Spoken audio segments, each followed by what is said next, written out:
حدیث 549. حدثنا عمر بن حفص حدثنا ابی حدثنا الاعمش حدثنا زید بن وهب حدثنا عبد الله حدثنا رسول الله صلی اللہ علیہ وسلم وهو الصادق المصدوق ان احدكم يجمع في بطن امه 40 يوما ثم يكون علقة مثل ذلك ثم يكون مضغة مثل ذلك ثم يبعث الله إليه ملكا ب4 كلمات فيكتب عمله وأجله ورزقه وشقي أو سعيد ثم ينفخ فيه الروح فإن الرجل لا يعمل بعمل أهل النار حتى ما يكون بينه وبينها إلا ذراع فيسبق عليه الكتاب فيعمل بعمل أهل الجنة فيدخل الجنة وإن الرجل لا يعمل بعمل أهل الجنة حتى ما يكون بينه وبينها إلا ذراع فيسبق عليه الكتاب فيعمل بعمل أهل النار فيدخل النار.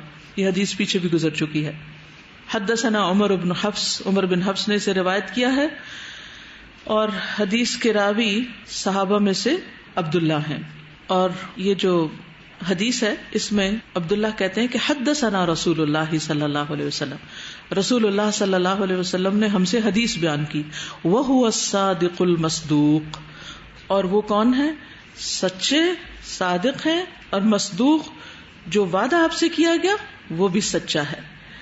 آپ نے فرمایا ان احدکم، بے شک تم میں سے ایک یعنی انسان، یجمع فی بطن امہ، جمع کیا جاتا ہے اپنی ماں کے پیٹ میں 40 یومن، 40 دن تک، یعنی 40 دن تک جمع ہوتا رہتا ہے.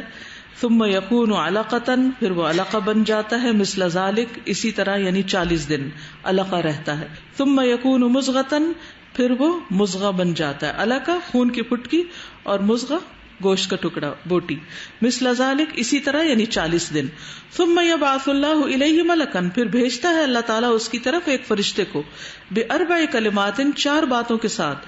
فیکتب عملہ، تو وہ لکھتا ہے اس کا عمل، واجلہ، اور اس کی موت کا وقت، ورزقہ، اور اس کا رزق، وشقی او سعید، اور اس کا بدبخت یا خوش قسمت ہونا، نیک بخت ہونا یا بدبخت ہونا. اور اس کو کیا کہتے ہیں؟ کون سی تقدیر ہے یہ؟ تقدیر عمری.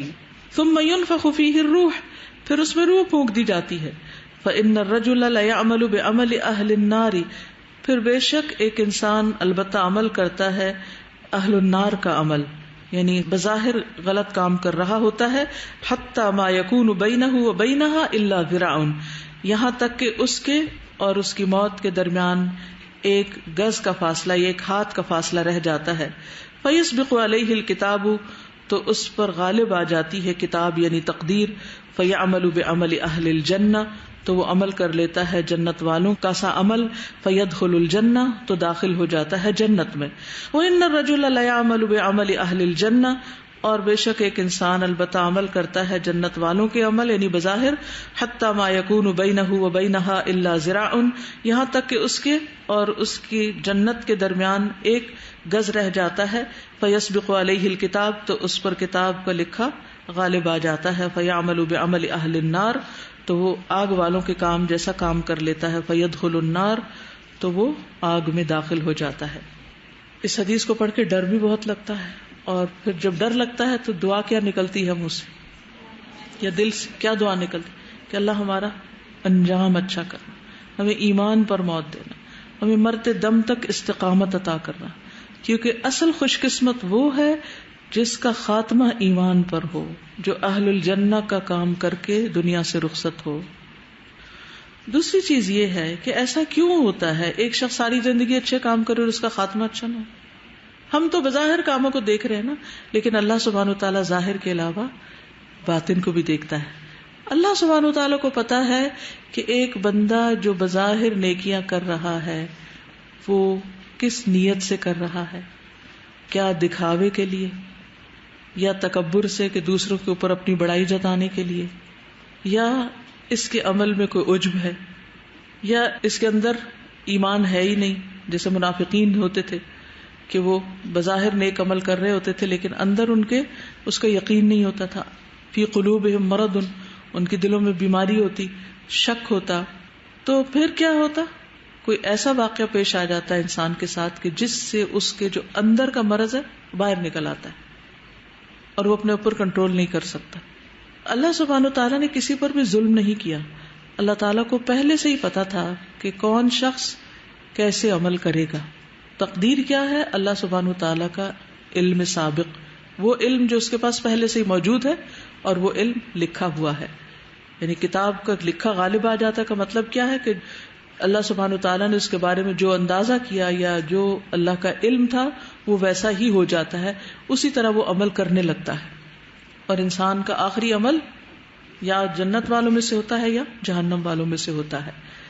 اسی طرح ایک شخص کے اندر بڑی خیر ہوتی ہے لیکن اس کا ماحول اس کی خیر کو ابھرنے نہیں دے رہا ہوتا، لیکن وہ مسلسل اسٹرگل میں ہوتا ہے کہ مجھے اچھا کرنا ہے اچھا کرنا ہے، اور وہ اس کے لیے تڑپ بھی رہا ہوتا ہے اور وہ کوشش بھی کر رہا ہوتا ہے. جیسے وہ 99 کا قاتل، اس کے اندر ایک گلٹ تھی، ایک شرمندگی تھی کہ مجھے اچھا کرنا ہے، اسی لیے وہ ایک سے پوچھ رہا تھا، دوسرے سے پوچھ رہا تھا، تو بالآخر اس کو اس کی منزل مل گئی اور وہ اس راستے پر آخری عمر میں چل پڑا، بڑے بڑے گناہ کرنے کے بعد بھی. اسی لیے ہمیں کسی کے بارے میں کوئی ججمنٹ نہیں دینی چاہیے کہ یہ شخص جنتی اور یہ جہنمی.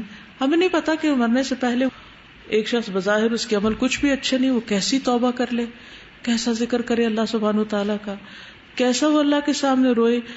تو یہ تو بندے اور اللہ کا معاملہ ہے نا. تو دوسروں کے بارے میں حسن ظن رکھیں، اور جب کسی کو نیک عمل بھی کرتے ہوئے دیکھیں تو اس کے بارے میں یہ نہ سوچے کہ یہ تو ضرور جنت میں جائے گا. ہمیں نہیں پتا کون جنت میں جائے گا کون نہیں. نبی صلی اللہ علیہ وسلم نے فرمایا وما ادری ما يفعل بی ولا بکم، مجھے نہیں معلوم میرے ساتھ کیا کیا جائے گا اور تمہارے ساتھ کیا کیا جائے گا. وہ تو وہیں جا کے سب کو ہر بات کی حقیقت پتہ چلے گی. تو کوئی بھی شخص صرف اپنے عمل کی بنا پر بھی جنت میں نہیں جا سکتا. اس کا یہ مطلب نہیں عمل کرنا نہیں چاہیے، عمل تو کرنا چاہیے، لیکن امید صرف اللہ سے رکھنی چاہیے کہ وہ ہمیں حسن خاتمہ سے نوازے.